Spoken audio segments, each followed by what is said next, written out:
Hey, welcome to the Preludes to Barcelona Service Design Disruptive. My name is Werner Puchert, and I'm part of the Service Design Disruptive team. And we are hosting a bunch of live conversations of many that hopefully we're going to be hosting as we run up to meet in person in Barcelona in October. Now, why are we doing this? Service design is in a strange and interesting moment. I think we can all agree on that. The field is changing, the work is changing. A lot of people are asking, like, what does still matters? Do I still matter? What needs to be challenged? Because not all of it's relevant. And where do they personally fit in, and what do they do next? This is really why service design is disrupted, and it's a really hard sequence of words for a South African to say. This is why the event exists. It's a 2-day gathering for people who don't just want more inspiration. So it's not just about inspiring things that you aspire to achieve, but it's really about having a sharper conversation, like around what's happening in the industry and in the field, hopefully develop some clearer choices and a stronger sense of direction of where we're going together. The event takes place 15 and 16 October in Barcelona, which I'm very excited about.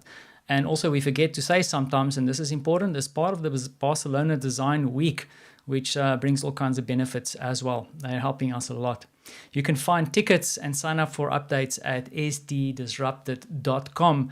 Please go check that out. Join our newsletter. We're going to be sending a lot of that out. We have a whole bunch of board members coming on board. We have a whole ton of new speakers also that we need to announce. I can't keep up, and the newsletter is where we're going to announce a lot of those things first, and also when there's ticket price updates and that kind of stuff. But that's not why we're here today. This is a prelude to Service Design Disrupted. We want to have conversations with some interesting people as we head towards Barcelona. And today I'm super excited to have Arne van Oosterom joining me.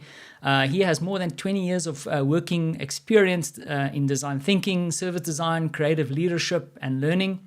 He's the founder of Future Skills Academy, some of entity that is helping us, and it's one of our partners here at Service Design Disrupted, and we are very grateful for that. And he focuses on helping teams and organizations build skills, mindsets, and also the confidence to work in this changing world. So I think it's very apt to have Arne here, and let's bring him into the show. Arne, welcome, and thanks so much for joining us today for this conversation. Good to be here. Thank you for having me. Cool. And if I may, right, just to jump in to cut you off there, because I want to set you up so that we can get into this conversation. As if anybody's noticed that we have this title, Crisis, What Crisis? And I blame you for that. But when you look at design and service design today, does it feel like there's a crisis? Is it in transition? Or are we just going through another messy chapter?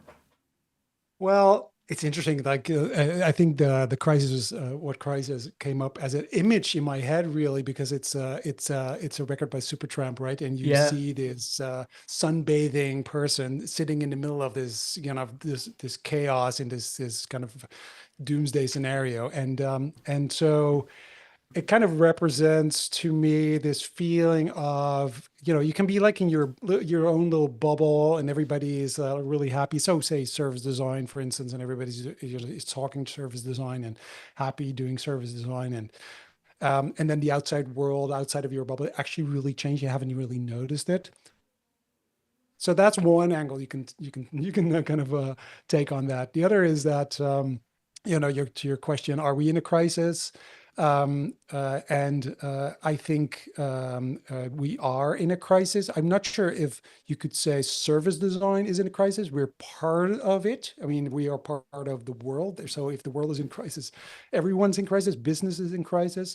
Is it imminent? Is it? I think we're actually at the start of a much bigger, if you want to call crisis. I don't want to be an alarmist, by the way. It sounds like our alarm is like, everything's going to die. That's not really what I mean. Yeah, everybody, let's hope not. That's not what I'm saying. But I'm saying, I mean, we all feel, we all feel there's something going on. There's something happening. We hear it. Of course, there's a war going on in Ukraine and in the Middle East, and AI is making us like nervous. Some people are losing their jobs. Is it because of AI? We're not really even sure. All that stuff is happening. We don't know what the future holds for us. So is that a crisis? It's a moment of getting, it's a moment, I see it more as and again, to this kind of album cover, I think it's more of a moment of chaos. Yeah. There's chaos around us. And if we don't open our eyes to that chaos that is around us, we don't see it, if we don't acknowledge it, we're going to miss out on all these also great opportunities, because chaos is the moment of creativity. Is where we go like, oh, it's not a fun time. It's not like, yay, chaos, but it is like, it's there. We have it. Okay, how can we see patterns that we can kind of use to build something new? And I think that's kind of the feeling that I have May about I that may title. may I interrupt you a little bit and use a very corporate term and say, I'm uh, counting. yeah, I'm counting yeah, on the fact that you're going to yeah. interrupt me So, next. so, so Arne, if I may double click on that patterns comment that you've just made, right? Can you explain a little bit? Like, is this patterns that you're currently seeing, or is it something that you think we need to become more attuned to? Can you talk a little bit about the concept of patterns? Yeah. So patterns are sort of, it's hard to explain. So patterns are also something that you feel. It sounds really vague, but we kind of, if you are kind of in tune with your intuition and your gut feeling, right? You go like, something feels off, something's wrong. And patterns mean like, 'cause if you see the patterns, right? Yeah, You know, like, oh, wait a minute, this is happening. But there are always patterns around us. So what are the patterns that we can use? Patterns are things like, hey, companies are starting to use AI, and some companies are firing people. What does that mean? A pattern would be, for instance, hey, in the context of service design, for instance, what we've seen is that service design started to become things like departments, or in my case, for instance, we noticed that all of a sudden because 20 plus years ago, we didn't talk about service designers. That wasn't a yeah, that wasn't a job title, and all of a sudden they became job titles, and it's like, that's interesting. What do we do with that? Does that mean something? So there are all these kind of little and bigger things that can mean something. And so it's kind of, you know, I say you recognize patterns, and what I try to say is that stuff is happening all the time. Sometimes you need to go fast. And I want to quote someone. It's from a book. It's called "Leadership is Language." I love this as a metaphor.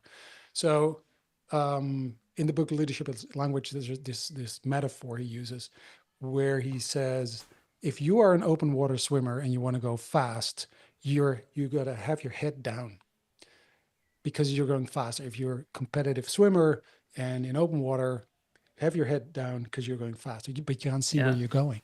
So in order to be able to see where you're going, you have to slow down. You have to stop, look around, and put your head up, and then you slow down. But then you know where you're going, right? You're like, oh, wait a minute, I'm going into the wrong direction. So it is this, I like that you know, analogy. yeah, me too, because it kind of it's so relevant. I mean, everybody will recognize that we're going so fast, and we've been going faster and faster and faster because so I think we felt that we had to keep up with technology as humans, and before you know it, but we won't. We might try to become robots. We were not. We're gonna lose that fight. Actually, we need to slow down.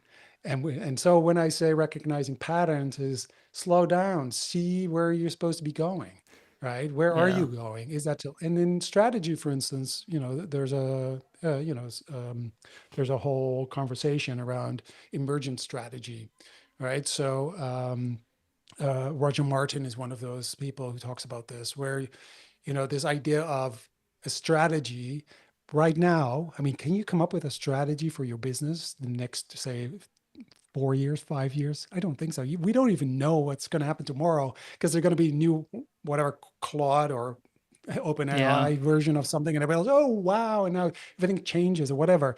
Before I mean, we were hiring and training prompt engineers. I think but last week it was still a thing, and now it's gone, right? So how do you develop a strategy, long-term strategy? I don't think you can anymore. I think people are very nervous from the top of an organization all the way to the bottom of the organization. We're all really nervous about the future because we can't predict it. And we can't, and although we could never, but we can't even pretend that we can predict it. So emergent strategy is also about recognizing patterns. It's like you set a goal, you say, this is where we're going, this is what we are trying to achieve. But while you're going there, you keep an eye open and you slow down every now and then. You pause, you look around, you listen, and then you see other paths open up for you that are more valuable or more relevant or whatever, and you take that path, and that's okay. I guess though, like if I may, like that's probably also what pure strategy should be, right? Because if you're just going to execute against something where you just do your head down and head towards it, then you're executing against a plan. It's not really a strategy. Am I saying it the right way? Sure. Yeah. But I mean, I think I think lots of people are confusing plans and strategies, and that's a whole different conversation. Do you actually know what a strategy is? I don't know. Yeah. But the point is more that you want to achieve something. How do you get there, right? Yeah. And if you say this is how we get there, and by the way, the book I just mentioned, Leadership is Language. The story he also tells us about this ship that sails from a port in somewhere in North America to South America, and there's a storm coming, and they where they're heading, and they just don't have the language to pause and to say, let's divert. They don't have the language for it. They have the transcript of the ship, of the crew and what they're talking about, and because they already decided on the route, this is what we're going to do, and nobody can challenge it. Nobody could say that's wrong, boss, or captain, or and they couldn't, and so they just go straight into the storm, and they all perish. It's a real story. And I just didn't have the language to say, stop. Yeah. No, this is wrong. We need to do so. So that is actually a leadership thing. It's a leadership question. We need to have different leadership. We have to have different kinds of organizations. And when we talk about a change, when we talk about service design, right? So I come from the school of thought where service design is a holistic approach. Yes, it's more like a systemic. It's like a systems thinking approach, if you will. And I'm kind of hesitating to say the word systems thinking because I know there's people out there that's not. The purist is going to throw shoes at us. Yeah, you must be careful. I know. I had a fight way back when I once said at a systems thinkers and systemic thinkers conference, I said, service design is really systemic thinking or systems thinking with emotions included. And they were like, no, no. It's not, it's like mathematics. It's like, anyway, but I was always also warned, by the way, and I still kind of, this is a really important warning. So one of those professors of systems thinking said to me, Arne, if you are going to use service design and develop service design, learn from the systems thinkers people, because we made it so complicated that although we're completely right, nobody knew what to do with it. So when we went into the organization, went to the board of directors and said, here, we have everything for you to kind of be a better organization or whatever, using our methodology and our kind of thinking. They were like, I have no clue what you're talking about. So don't make it too complicated. Keep it simple. Yeah, and I think sometimes we want to overcomplicate things a little bit too much. Other thing is also, I don't know, I just want to also acknowledge some of our viewers, right? Because I promised myself I'm going to do a better job at looking what's going on in the comments. And we have 2 comments or 3 comments so far. ETR Popes chimed in. I'm not going to repeat what she said. But then also we have Deb Haas, who mentioned, and I think it's in relation to your comments around, lifting your head up and looking, as she said, like, we're going to have to be more human than ever before, which I think is an interesting statement. And then also the machine will be doing the machine tasks that humans have been burdened with too long. So I think it's kind of that perspective of that we need to find a balance, or understand that humans are still involved in these things, right? I'm probably focusing more on totally. on the kind of AI threat, but I also want to probably mention to you that I don't think necessarily the conversation is just about technology, right? I think a lot of stuff that No. you're touching on is there's a broader change for me. There's been this conversation started sticking its head up. Like even before AI started, I mean, we were joking before the stream about how we were playing with kind of AI art, and I mean, this conversation started way before that already. Oh, listen, I think that we have started talking about this, like, well, at least I have started talking about this in the early 2000s. You know, and with me, quite a large community of people, and we got to know each other because of social media started kind of happening, and we started connecting. But this idea of this iterative, human-centric way of problem solving, you know, lots of these languages started appearing, and to me, it's a language because it's, you know, service design. You could say it's a set of tools, but service design didn't invent any tools, didn't invent any methodologies. It was just a language, so we can talk to each other. Yeah. We can collaborate. But at the same time, there was design thinking, there was UX, there was a lean startup, there was agile, and we came from, you know, Six Sigma and all that. And so, I mean, right. So, and by the way, which is still around, and, you know, and waterfall is still around. I mean, nothing disappears. These are languages that are you know, attempts, especially service design and design thinking, we attempted to create a common language so we can talk to each other, so we can work together to improve the things that we were doing, or you know, whatever the goal was. But we were able to talk to each other, and language creates a reality. And the problem is with languages, or not a problem really, it's just the way languages work. They evolve. They have to evolve. Yes. If a language doesn't evolve, it either dies or you start completely misunderstanding each other. I mean, I think you speak Afrikaans, right? Yes, yeah. I mean, I speak a derivative of Dutch, right? Like it evolved from Dutch and other mixtures, yeah.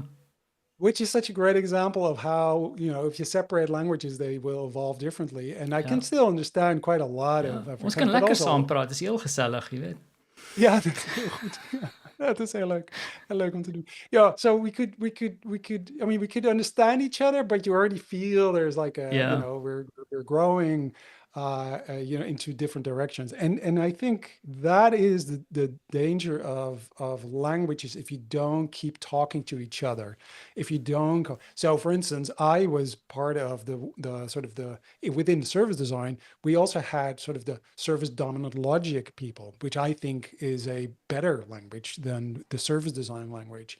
And so I was more of the kind of, and I think we did some, you know, or you guys at the conference did some research into sort of what kind of conversation, what kind of topics are relevant. One of the things from the research came that you have like these religious people in the service design movement, which I am. Like for me, it was like a movement and a mindset and so service dominant logic was sort of this holistic kind of systemic thing and about value co-creation, and which I don't know where that went. And so it just kind of disappeared as far as I can tell. Yeah.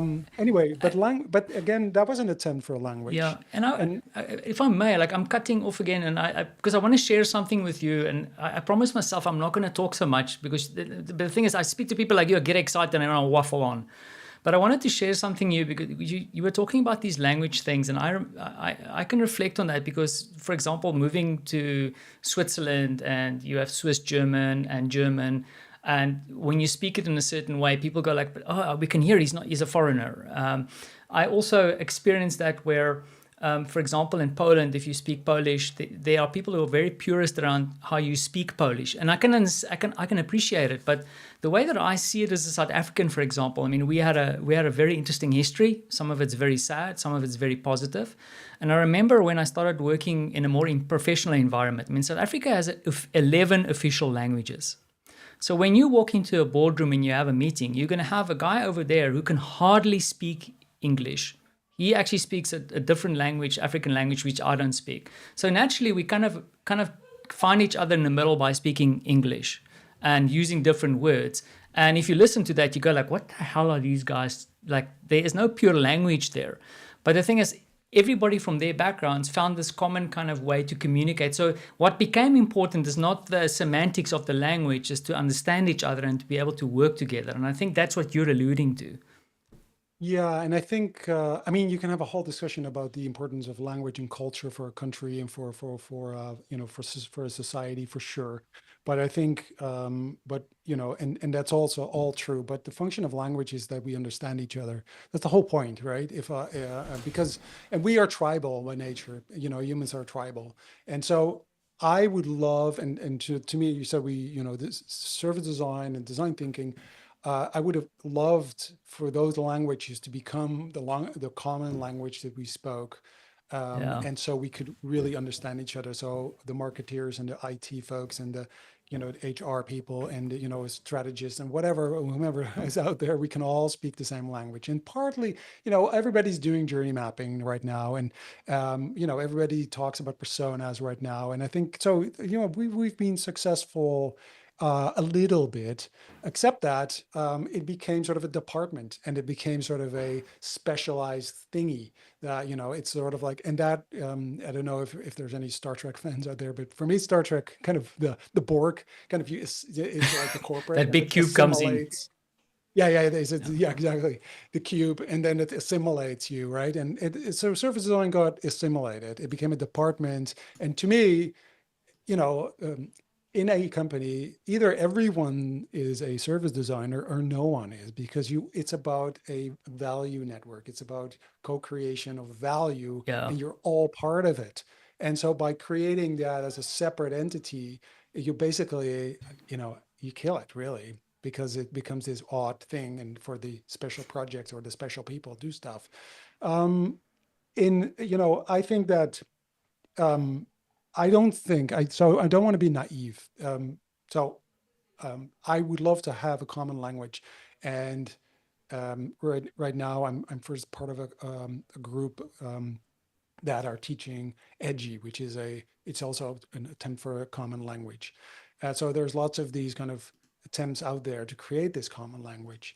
I don't want to be too naive about this. I think that if you look at history, you look at sort of how people behave, we are tribal, and we might never really get to a common language that we all speak and all accept, because people want to kind of own a piece of it.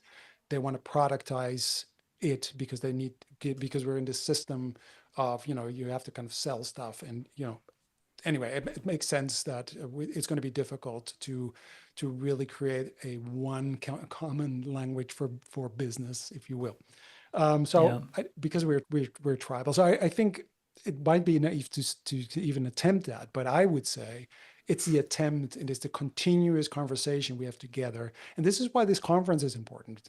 The conference is, and I hope it's not just service designers talking about service design to Yeah. service designers, because that's the most terrible thing that can happen. I think it should be a broader conversation, and I think that is the thing we need.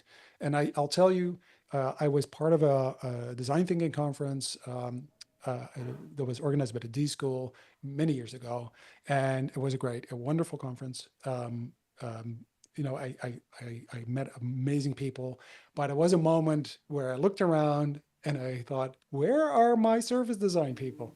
Because they're a different tribe, Yeah. but it's the same thing. It is the same thing. All these languages are the same. They're all iterative learning by doing languages. It's this attempt to kind of create kind of tribes, basically. And it has a reason. There's a commercial reason for it. There are all kinds of reasons for it. It's nice to belong to a family, and we're all kind of, et cetera, et cetera. But I think continuously trying to break those walls, and Yeah. I think generalists, so service designers, whomever they are, you people who are actively trying to kind of improve the world, human-centric designers, human-centric problem solvers, and specifically and I think most of them will be generalists. So as generalists, I think those are the people that we're going to need, because those are the people, when we talk about patterns, generalists are people who see patterns. They are in the space in between. They go like, huh, I Yeah, like to be connecting part of the all the different little. silos together, right? Yeah. Yeah, and I just want to quickly also acknowledge two more comments, because what you're saying is resonating, Arno. So we're going in the right direction here. So shout out to Agatha, or Aga. I know her as Draw the Words. Awesome person who visualizes how people communicate, who echoes the context of kind of having a common language. Then we have Nadia, who mentioned, I completely agree that service design needs to be about capacity building through the work, not just the result of the work. And then finding your tribe by choice is what Agatha also added in the comments. So I think it's resonating. People are agreeing. But if people disagree, because I know you always invite a good debate, Arno, please jump into the comments and tell us if you're if you Yeah, have do. I don't have answers. I have questions. perspectives. I'm pro. I'm perspective. I have opinions, Yeah. and I'm pro prototyping. And I like to try stuff out. I go like, let's try this and let's try that. And that's what this is the moment to do that, by the way, because you recognize what works, and we know that. Yeah. If people are listening, everybody knows that. We learn by doing. You learn how to walk. By falling down, and that's how you do it. If you want to ride a bicycle, you've never ridden a bicycle before, you're going to fall down. That's how it works, right? And so, by the way, and if we kind of link it a little bit to the current moment of AI, kind of being integrated into our work and life. Yeah. Don't skip that. Don't skip the painful moments of growth and learning, because you're gonna you're going to be really dumb if you do it, because you Yeah, don't stop close your using eyes, right? I mean, this is yeah, but you're opportunity. going to stop using that muscle if you Yeah. want to kind of create something, go through the process, because it's about the process, right? It's not just about the result. AI can help you make things quicker and easier and whatever, for sure. I love it. I mean, I have dyslexia. It helps me with many things. Yeah.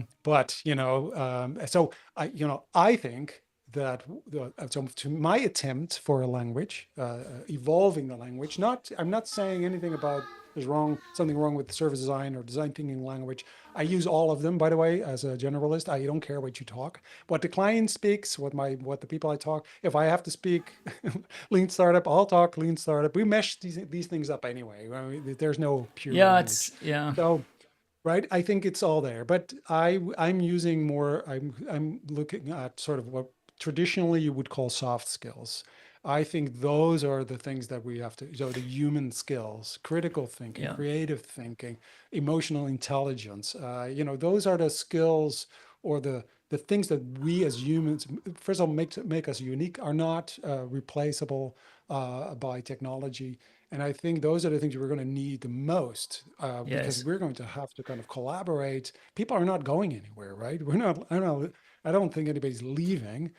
So we are going to have to deal with a changing world, and how to be ready for this.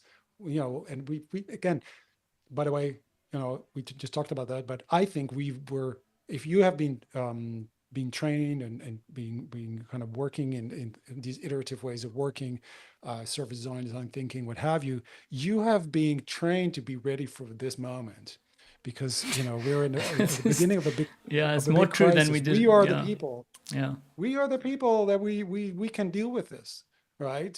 I mean, if you're a linear thinker, and you just if you've done your MBA, and that's all and I'm talking about traditional MBA, you're going to be very nervous. I don't, as a creative, I'm like, interesting. Yes, I mean, and this is the thing that I don't know, because I thought we skipped this part, but I wanted I might have, but I think this is also because in our pre-conversation, you touched on the edge of chaos as a term that you used a couple of times. Is this what you think about? Is this something that, like, inherently as a designer or someone who works in the creative field, this is something that we should be prepared for? Can you talk a little bit about this concept of the edge of chaos? So the edge of chaos basically is how things evolve, right? So it means that everything in nature goes from order to chaos and back to order and to chaos again. Now, that's just the way things go. We are part of nature, so there's always chaos, and it's not it's not like everything is in chaos, but parts of our lives, parts of society, whatever there's always chaos somewhere. There's always order somewhere, but this concept of chaos and order, if you are at the moment of where it's most chaotic, it's a dangerous moment, because if it gets too chaotic, the ecosystem will collapse. But it's also the moment where we are as humans at our most creative. And also, by the way, nature is at its most creative. And this is where you go like, oh, this is interesting. That's an interesting thing. What if I put this together? So this is where you recognize patterns. It's not a moment where you're kind of, it's not a, it might be a nervous moment, a moment with lots of anxiety, but it is a moment where we are at our most creative. And then you start to shape things and put some order into it. And then you create structure, and then you create order. Now, if it's too ordered, too structured, it also dies. The ecosystem also dies because it becomes disconnected. And so we need to have a little bit of chaos again. Everything if you go through history, go through whatever in nature, this is how things evolve. And so recognize where, if we're talking about business and our society and the world, there are moments of chaos. I think those are, again, we rather have a very comfortable and safe life, I guess. So chaos is not always, it doesn't feel as a positive, Yeah. but it's just the way it is. So acknowledge it, see it, embrace it, and don't be scared of it, and don't judge it. Go like, huh, interesting. What can I learn? What's happening? Be open, listen, open your ears, open your eyes, open your senses, feel what's happening, talk to people, listen to people, have lots of conversations, bring people together at conferences, and, and all those things, and listen, because stuff is happening all the time, especially now. We're at a crossroad. I'm pretty sure that in a couple of years' time, we look back at this moment in time, and we go like, oh, Yeah. right, that's what was happening. We can't see it now. And so for me, service design and design thinking functioned as I always said, something's happening. I don't know what it is. It's not service design, it's not design thinking. Those are not the changes, but it's my way to kind of ride the wave. I don't know what the change is because it's too big to see, but there's something going on, something's changing, and I need a language, which is probably like a surfboard, basically, to surf Yeah. this wave, right? To stick with it, because I'm curious about it, and I don't care about, whether it's called service design, design thing, or Yeah, our whatever. surfboards That's might look a so little bit irrelevant. different, but it still gets us there, right? Yeah, exactly. And so don't kind of hold on to this language, because it needs to evolve. It needs to change. And language, words shape reality. We don't underestimate language. If you don't have a word for something, it doesn't exist, right? You can see that in different cultures where they have different words, for things that you don't have in your own language, like for instance, I don't know. There's lots of words in German, I think, that we don't have in Dutch. So it doesn't exist. So you can't feel it. In Japanese, there's a word for stuff that we can't even experience because we Yeah. don't have a word for it, right? So I don't underestimate the power of words, and don't take it for granted. And just be aware of the fact that we always create sort of a system where we productize things. So if we are in business, right? This is about business. We're doing business. So I'm a consultant and I need to sell stuff, right? So I need to package what I say so my clients can say, oh, I can buy this from you for X amount of money, right? So that system it's a dangerous system, because how can I sell a mindset?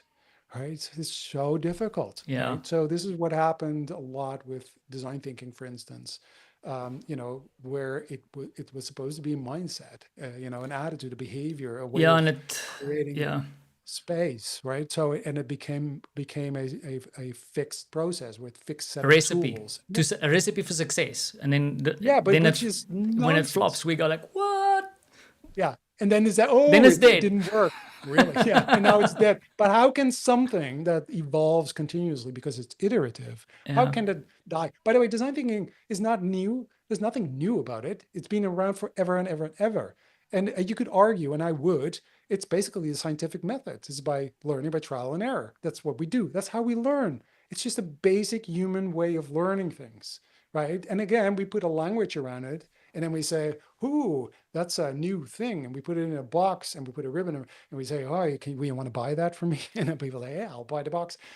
That's not how that works, right? I mean, it works for a while because it's like we play this game all the time, but really think about what is it we want to achieve? What do Yes. you need Yeah. to do? What do we need to do? I don't care what tools or methodologies you use, right? But it's difficult to sell. It's better to sell like, I'm a service designer and I have a set of tools and a methodology and they'll say, oh, have you evidence of that? And did you, in your last project, could you tell us what the ROI was? And Yeah, but I think this is where you're like, I don't know if it's my age or because as you become older, you start dealing with the older people in the business and making fun of older people. I'm one of them. But the thing is, I think the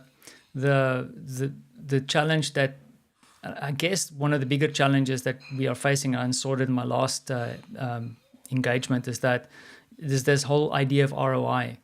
And it's not necessarily like, I think the first thing you go like, oh, you need to prove to the CEO that you're making a profit. And I don't think it's true. I think what you're alluding to is like, what is the value you're delivering?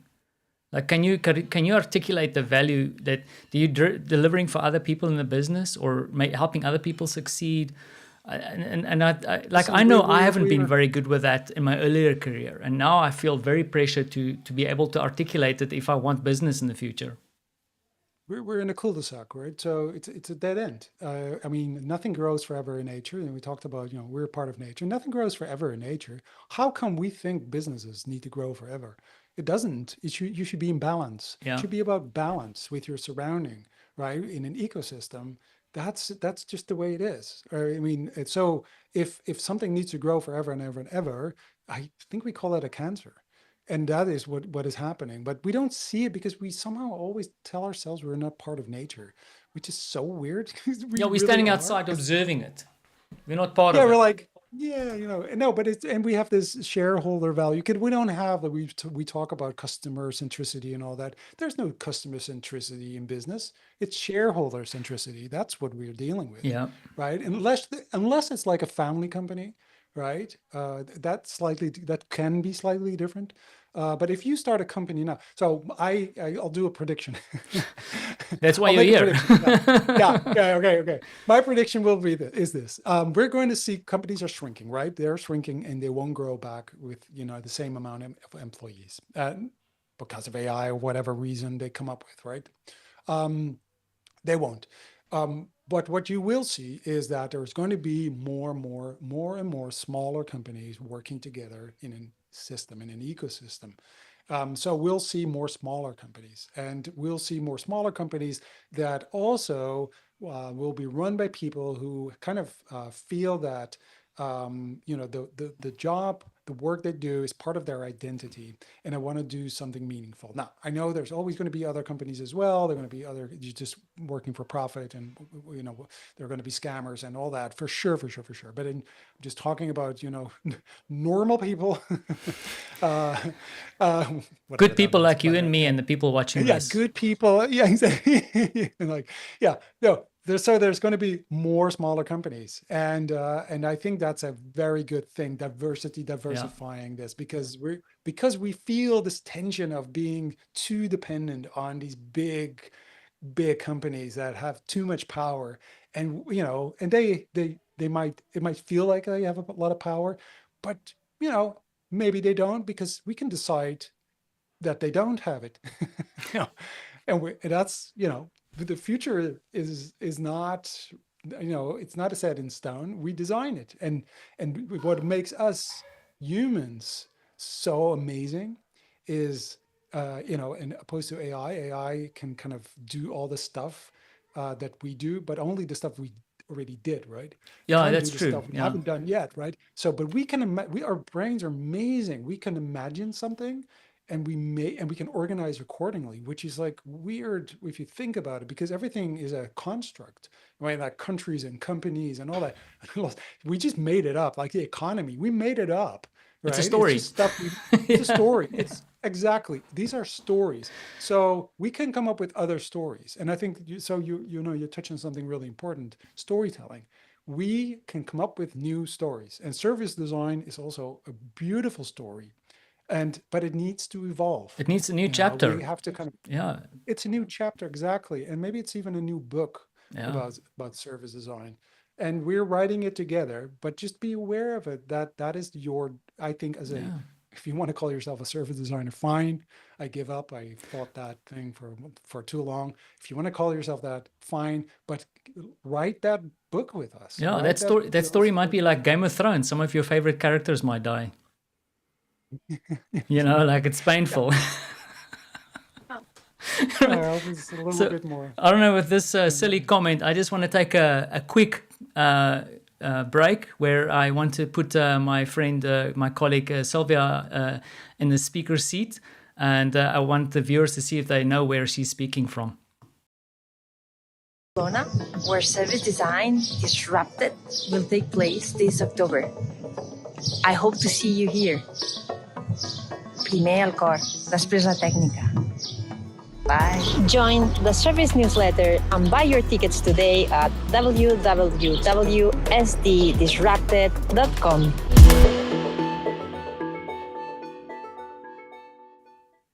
There we go. If you know where Sylvia was recording that from, please drop it in the comments. That's we're not doing Where's Wally, we're doing Where's Sylvia. So please do that, and also take a moment to just reintroduce my awesome guest, Arne van Oosterom, being an expert in design thinking, service design, also running his own business, founder of Future Skills Academy.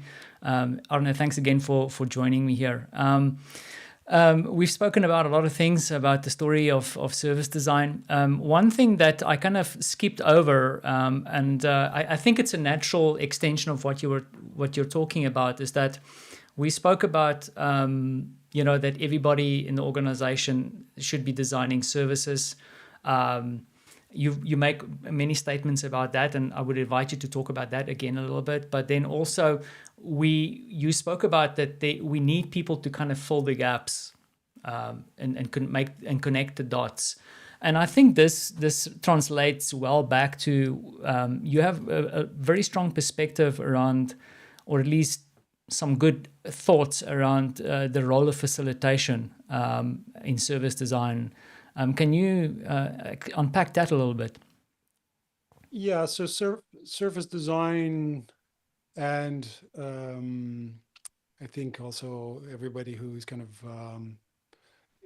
actively using design thinking and all that, I think a lot of us are also facilitators.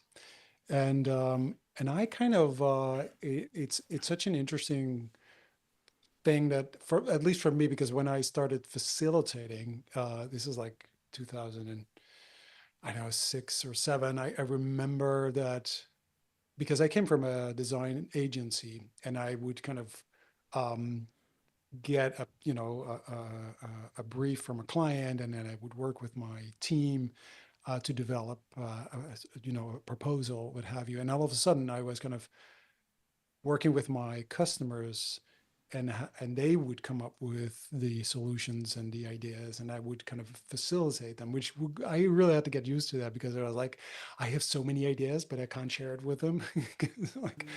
So I wasn't really sure if I liked that, because I was like, but I have a great idea, but no, because they should own it, the customer, the team that I work with within the companies of my clients, they should feel the ownership of it, because they should take responsibility of it, and because they needed to implement the whole thing. So this, by the way, became also kind of a changing sort of path for me, opposed to not every service design agency or service design folks, but a lot of them started, they kind of stayed with the workshops. And I was started to think, if I do a workshop, right, and I facilitate a workshop, and everybody's high-fiving at the end because it's always great, and we do games and it's amazing, and we have lots of post-its and awesome for sure. But then nothing happens because and Everybody's I waiting have for you to do it, Arne. yeah, right. Well, they don't want to really because the reality of business is a little bit more difficult. It's more it's not that you can just start implementing something. I did a project once, and we did a workshop with this wonderful sales team, and the outcome was that actually the company shouldn't have a sales team, and Yeah, that happens, right? It's a because bit it was awkward. about they really needed to have spend more time and with their call center and really service their customers and not be on the clock as sort of salespeople, because that was really not helping them at all with building relationships. That was the outcome. And I remember the sales manager was part of that. His team was like, "Nah, it's not really useful. I can't use this." Right. I know. I did a workshop once with the Dutch government about creating so it was actually about a new embassy in London, Dutch embassy in London, and the outcome was that actually embassies were of the past and they shouldn't really build a new embassy for millions and millions. And a guy who actually already bought the land was there, and Oh he was no. not amused either, right? So I mean that I think if you've done these kind of workshops, you'll recognize that, right? You go like you weren't there on time, it's too late, et cetera, et cetera. So the thing is that facilitation brought me to more a leadership function where I thought, actually, you don't just facilitate a workshop, you facilitate the whole process, Yeah. and maybe you as an outsider can't. Maybe me as a consultant, I'll be brought in for just a little bit of that. But I need to understand that this part should have a beginning before I come in and after, after the workshop. I have to design that, or I have to make sure that that is clear with my customer, and I work with the customer to make sure that it's embedded, because otherwise these workshops are not going to work, and everybody's going to be really annoyed. Again, a workshop that's not going to work. They're not going to do anything anyway, right? So in that sense, that's what we call innovation theater, right? And Totally. I Yeah. don't like innovation theater because I like to really have impact and I like to do stuff. Now, all right, having said that, it's very negative. I know that I also met a lot of people who were in these workshops and it really touched them and they learned something new. So you plant seeds, and it's not like nothing happens, right? You change people, and that's beautiful too. But in the kind of, if you look at them more holistically, you're like, what did we actually achieve, right? What did you actually achieve? Did you actually change something impactful in the business? So that needs facilitation on a bigger scale. That needs leadership. And I think facilitation is a leadership function.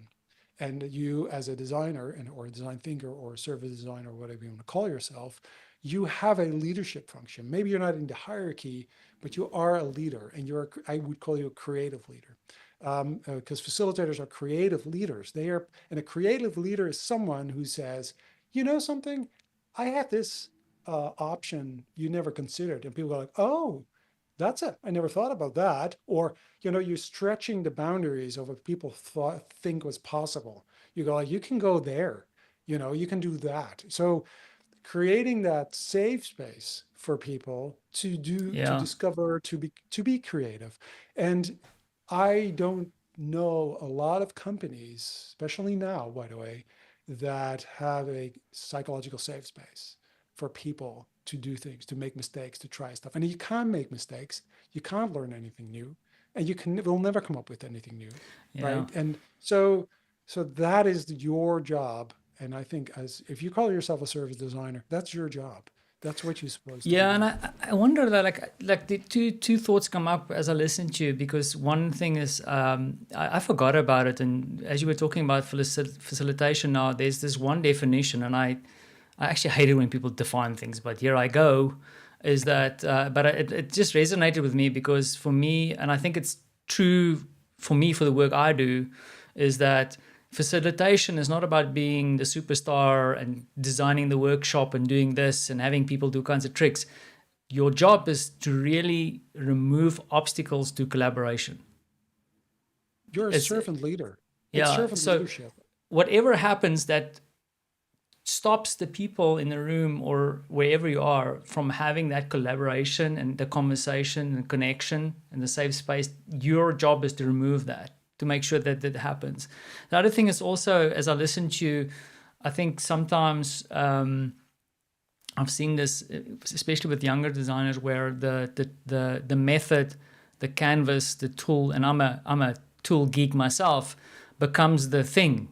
But actually, the thing is the conversation that it unlocks, the connection that people then have. So like if I listen to what you're explaining, it's like it's not about the journey map; it's about what the journey map allows you to see and what you're. It's about the journey mapping. Right? I like that. I'm gonna steal that. Yeah, it's about the activity, it's the collaboration you have with your colleagues, and making things explicit that were implicit, right? That's what you do, and that's why you need a facilitator, someone who can kind of lean in and say, what do you actually mean by that? Or so you need someone who creates that space and holds that space for people to make things explicit that are implicit. And the tools are just a way of getting you to do the things, right? And so, although I really think that having sort of online tools for creating these kind of maps like Miro and Mural and what have you are amazing and wonderful, but if it replaces getting your team together and using your post-its on the wall, because I mean, I know these post-its are kind of you can say, oh, there they go again with their post-its, but these are amazing tools. We are people, we're human, they're tactile. Don't forget that you're a human being. You can write on it, you can throw it. I have dyslexias. I love them because I go like, oh, I think I misspelled that. Throw it away, right? You can move them around and all that. It's so simple, so basic, and that's why it's so great, right? And if you do that with the people that you with your team, and sure, you can do it online as well, but nothing replaces bringing people together and doing that. And having a facilitator simply means that there's someone who takes care of that space. Sometimes literally, right? Literally like, hey, maybe we should have some fresh air, because people don't think about it, right? Because they're focused on something, or just someone who says, hey, I don't know, I sense a bit of sort of a low energy. Oh yeah. So you're there to be the voice, to report back to them, to be the voice of the group. That's such an important function. That's so important. So I think a lot of the and again, I'm not talking about just workshops, because we kind of tend to think, oh yeah, these are all about workshops. It's not just about workshops, but this is just a new way, another way of working together. It's not a workshop. It's just how you work together. It's just how you have you shouldn't, I mean, in an ideal situation, in a ideal company, you don't have boring meetings anymore. No, you have lively conversations where you share thoughts, and this is a leadership function. It's a new style, a new culture in I like what you're saying there. Organization, right?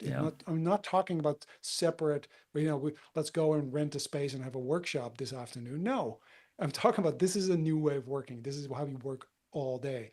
And I'll tell you something. There was a friend of mine who was working for it's actually a tech company, and they were all into design thinking, and so this friend of mine, and he said to me, Arne, something. I'll tell you something. I'm in my office, and I'm mapping this thing, and I'm having really a good time, and I'm kind of making things. I'm using all the design thinking tools and all that.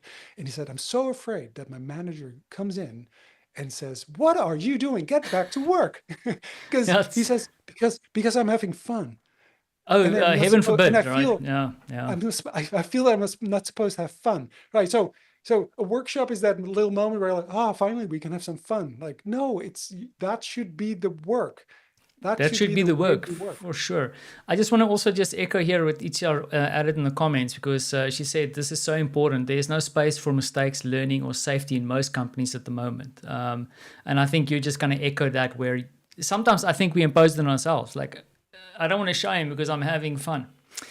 Arne, I wanna put you on the spot because we are getting to the top of the hour. It's nearly time for. I know you had a long day of lots of talking, and now I drag you into another bunch of talking. I want to do a quick rapid fire, and hopefully I'm not putting you on the spot, but like 3 short answers to 3 hopefully short questions. So the first question. Short answers is not my strong suit. But I'll try and moderate you, but I can't cut your microphone off. I can just go.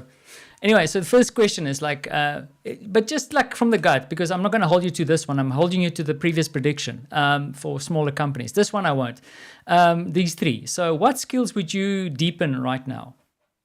critical thinking, decision making, creative thinking. Awesome. What would you? Okay. What would you stop worrying about? AI. Yeah, I'm with you on that one. What would you stop defending?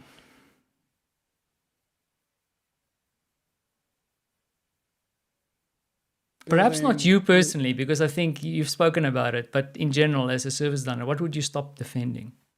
Yeah, sort of human-centric, soft skills. Great. That's cool. Yeah. Arne, I'm going to wrap this up. Before I do, though, is there anything that you wanted to share that you think I didn't touch on? Because I think it's important that, because we've covered a whole swath of things here this evening. No, I think we talked about it. I have no clue. I don't know what we talked about anymore. I don't have a list. I think it was good. Notes. I mean, but no, we'll get feedback from the people. I don't know. But I'll tell you sort of just one last note because of the conference. We need. I said this a couple of times. I really think that having this conference for the community is so important. We don't have enough of these moments. And I really, really hope that, it's not just service designers talking about service design to service designers, but I do think that we need to continue that conversation, for a long time. So I hope this conference is going to, not be the last one. We're going to come back to next year, but also after the conference, that we find a way to kind of continue that conversation together. Agreed. Yeah. Okay. No, for sure. I think this is something that we've spoken about a lot. It's in top of mind because it can't just happen. That's also why we're doing these pre-conversations. And it's easier said than done. I think it's also winning the trust and the confidence of the folks who join us and even the folks who don't. To build this forward. But that's why we have people like you on board to help us with that, Arne. And with that, I also want to say thank you for joining us today. I know you're also a part of the board, so you're never too far away for another conversation. I know that. So looking forward to, if not sooner, seeing you in Barcelona in person. Yeah. Thanks for making the time, sir. There you have it. Arne van Oosterom, go check out Future Thinking Academy. And by the way, we didn't speak about this, but I actually got my design thinking certification from Arne back in the day when I had less grayer hair than this, just to show. And I didn't realize that. I only realized that when we were having our pre-conversation to this live stream, and shows you the impact that we as designers have on each other and the potential of change that you can drive with your practice. So once again, before I lock down this stream, I want to thank you for watching. If you got this far, remember all the questions will be answered even after the live stream. And I have to say that the tickets are available. You can go to sddisrupted.com to buy the tickets online now. Also, join our newsletter. You can sign up on the website, sddisrupted.com, and be in touch with everything that's happening, including in our live streams and also the event. Very excited. Thanks for the folks who jumped in the comments and supported the live stream. And next week, we'll be back with, you'll see my face, but I'm very excited that one of my colleagues will be interviewing one of our speakers, Rachel Dietkus, which is also going to be a cool conversation. I'm really excited about that. So make sure to check out our page on LinkedIn and on YouTube to stay in touch with our future conversations. And with that, have a great evening wherever you are, and catch you in the comments.